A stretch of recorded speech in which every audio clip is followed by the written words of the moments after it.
In this video, I will show you how to download and install 9Souls. First, we need to download the Steam app. Open your Google Chrome and search for store.steampowered.com. Link in description. Click on the Install Steam button on this page. Once you've done that, at the top right corner of your screen, click on the .exe file and open it. Complete the installation, and once finished, open your Steam app. In search bar, type 9Souls and drop down you will see the game. If not, check video in description. If you see the game in drop down, click on the game. Now click on Add to Cart button beside original game. In new pop-up, click on View My Cart. Now click on blue Continue to Payment button. In payment methods, select your preferred payment method and proceed. After you're done with payment, next steps I will show with game I already own.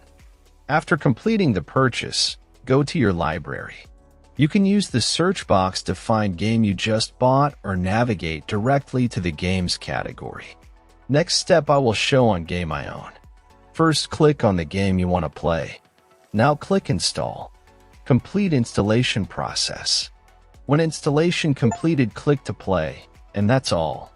Thanks for watching. Subscribe and help reach 1,000 subscribers mark so I can make more tutorials.